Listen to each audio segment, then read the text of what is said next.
So YouTube Rewind is a timeless tradition that the platform has to recap on not only creators, but also events that have happened. In an ironic twist of fate, one of these events, being the pandemic, stopped YouTube from making a rewind for 2020. So internet personality and real-world superhero MrBeast made his own YouTube Rewind. I love MrBeast's content, and I like a lot of creators that were featured in this, but I feel like this rewind reflects a greater problem with YouTube in general. I want to make it clear that my goal isn't to hate on any of these people, this is just my very honest, constructive criticism. I went into this expecting an actual recap of YouTube as a whole. Maybe my expectations were a bit high, but this feels like it's only representing a certain portion of YouTube creators. I'll touch on this more after we watch the video so that there could be a better understanding of what I mean. It just wouldn't be YouTube if we didn't have a rewind to make fun of, so enjoy. Jimmy shouldn't have said that. The beginning is great. It has an interesting recap of memes. It also has relatable COVID humor. Humor is subjective, but I'm with Diesel Patches on this one. I just don't find this stuff funny. Wow, that was brutal. A Dream fan cam. Okay. I don't really like how much Dream is in this video, but again, that's for later on. I'm so glad that a Minecraft player got more attention in the opening than the US election. I can understand why they didn't pay too much attention to things like this, but it wouldn't really be a rewind of 2020 if you didn't spend some time on addressing what made 2020 so chaotic in the first place. Like, this David Blaine thing is only on screen for 6 frames. I've always thought that YouTubers should get more say in rewind. Let's see how this statement ages as we make it through the video. Okay, this is epic. Wait. No! Not a good look having Pokimane considering her controversies. For example, what happened with Fedmeister and ruining people's sponsors and such. She did a lot of crappy stuff, but I'm not surprised that she's here. To be honest, I'm sick of the utter lack of consequences these people get, and MrBeast is only giving them more immunity. Also, I would consider Pokimane to be more of a Twitch streamer. Like, I know she has a channel, but it just feels like Twitcher's more of her platform. I also don't get why Belle Delphine is here either. Again, she's not really a YouTuber. She's also not really liked by everyone on the platform, even if it is in an ironic sense. She has done things. She is literally an adult entertainer. Like, it's not even a joke at this point. It's just... Really? In short, popularity doesn't mean you're good.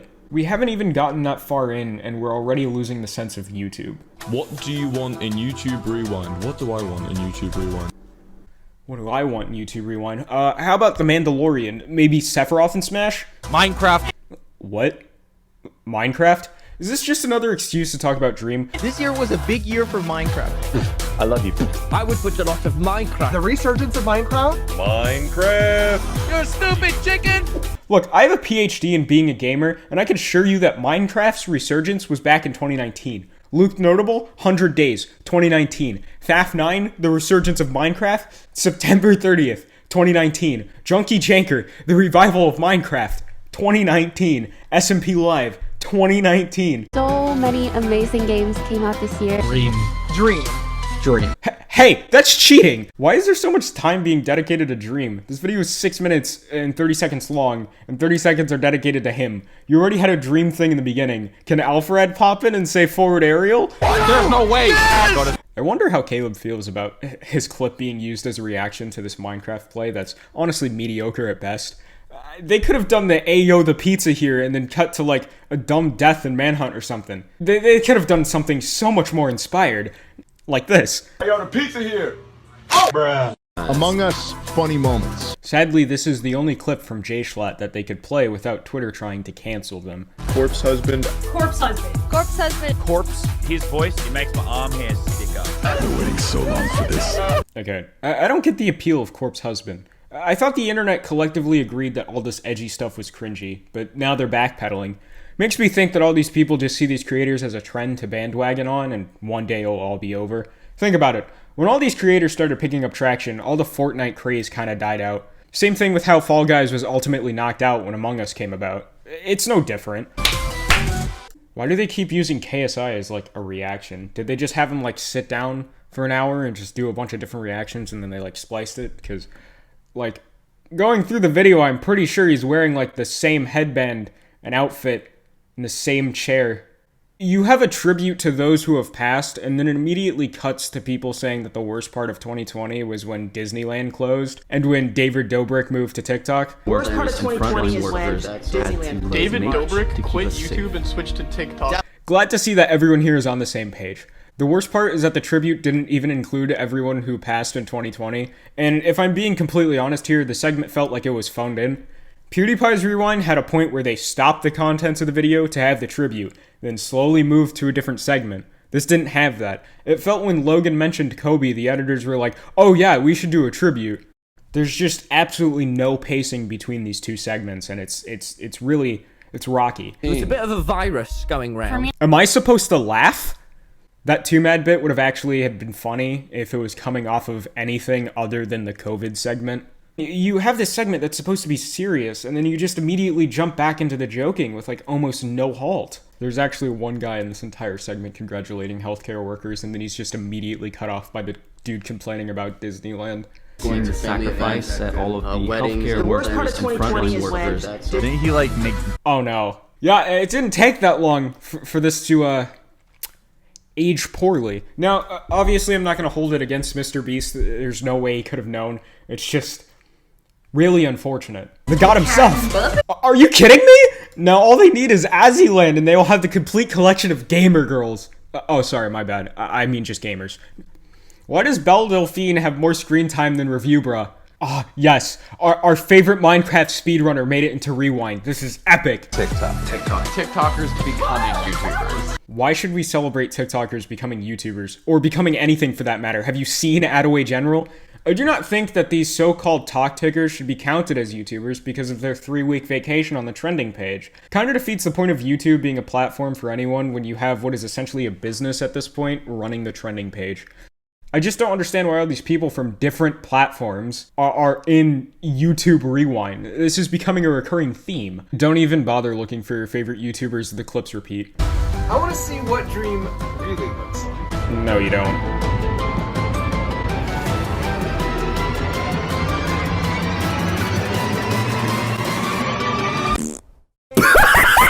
To be fair, he never said he was going to do a reveal, but his fan base was expecting one and he very clearly bought into the hype of it.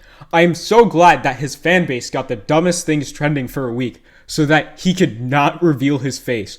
Deadly earthquake in Croatia that killed people? Move over. Dream has hands. He got famous for using a mouse and a keyboard. If you were just figuring this out, I have some bad news for you. Dream Stans harassed the Twitter description guy by getting dumb stuff trending, and then tried to apologize for it. Shut up. You people were using them as a tool of amusement, and they were just trying to do their job. I really hope that Twitter has a team of people doing the descriptions so that they could all take a well-deserved break every so often. Yeah, this thing left me with more of a pit in my stomach than the Rise of Skywalker. It just felt like MrBeast and all of his popular ad-friendly friends getting high off each other for 6 minutes. Kinda hard to market it as YouTube Rewind when it only includes a small portion of the platform, some of which aren't even YouTubers, and stream on Twitch, or use TikToks, or other things. The Nintendo community got sidelined harder than they were by Nintendo. Like, where was Small Ant? He hit 1 million subscribers and his really good content. I would have liked to see more creators from different communities. I'm in both the commentary and Nintendo community, so seeing like Nathaniel Bandy play a hacked version of Mario 64 with some ordinary gamers, now that would have been fun, and I'm sure I'm not the only one who thinks that. Commentary channels also got a bad rap. I'm not surprised. A really small Drew Gooden was in it for like 2 seconds, and of course Cody Ko, but I think that was it. Commentary community really popped off in 2020. Where's Diesel Patches? There's also the Pyrocynical drama. I mean, I can't really blame them for not talking about it, but he's a fairly large YouTuber, and that drama kind of swept the platform, so it's like, I feel like you're missing a huge part of the year if you ignore it. How do you also not have Scott the Woz or Danny Gonzalez? What could they have possibly done to not be included? They also treated Dream like he was the only Minecraft player. Luke the Notable made both 1,000 and 2,000 days in Minecraft Hardcore, something both original and popular. Is it so much to ask to see the Emerald Tower just once? They also had Schlatt and Kars. These notes are old. But not any of their friends who spoke out about Dream's fan base. I don't want to say this, but I feel like a factor in choosing people for the Rewind was kind of dependent on how they felt about the other creators. Like, Dream was 100% going to be in this, so they probably looked at what was Lunch Club and was like, yeah, Schlatt, but not Hugbox. This video felt systematic and scripted, but not like production scripted, more like rigged scripted. Again, it was just a small interconnected group of creators that did nothing but talk about their own accomplishments and praise themselves. MrBeast. MrBeast. MrBeast. MrBeast winning creator of the year. Definitely MrBeast giving $1 million worth of food. Didn't he like make burgers or something? What do you want to see in Rewind? Dream. Dream SMP. Dream. What are you, Shark Boy? Say something else. I'm sorry, but I don't believe that all these people would want to see the same 5 things in Rewind. 2020 was colossal. A lot of stuff happened. You have The Mandalorian, the 10-year anniversary of both Good Luck Charlie and Who Killed Captain Alex. Why did no one talk about that? Sonic the Hedgehog, Nintendo ninjas being real, aliens possibly existing. 7 different events that could have sparked World War III. All of these people just wanted to see Dream. Yeah, I'm not buying it. This is definitely scripted. I like this comment I found under the video. I'm talking speedruns, more Minecraft. This basically sums up how I feel about the Rewind. They only include things that are relevant to them, and if it isn't, then they just become ignorant to it. I know broadcast yourself has been dropped as YouTube's slogan, but in ways it very much still is the main gimmick of YouTube. But MrBeast Rewind didn't feel like it was celebrating YouTube as a whole, a place where you could broadcast yourself. It felt like a business. It felt like a stunt. Like, these people were just making it to gain more popularity. Honestly, how many times did you see the same YouTubers? The only thing that YouTube's official Rewind had going for it is that it featured a lot of YouTubers. It had a start and a finish that it moved through clearly. And it was very rare for a creator to be featured twice. This just wasn't that. They didn't even include all the memes this year. Most of them were outdated too. Like, I didn't see Doge once. It just felt like a lot was missing. In conclusion, there are a lot of creators that put a lot of time and effort into their content in 2020, and none of them were even mentioned once. Yet there are creators who have been at fault in multiple controversies who have their face or image plastered all over this thing. It sidelines anyone and anything that isn't directly related to their group. You should have called it MrBeast Rewind, because it's not a celebration of YouTube, it's a celebration of who gets the biggest paycheck. It completely ignores other communities and treats world events as a joke. The opening minute is the only part that felt like an actual rewind. 2 out of 10.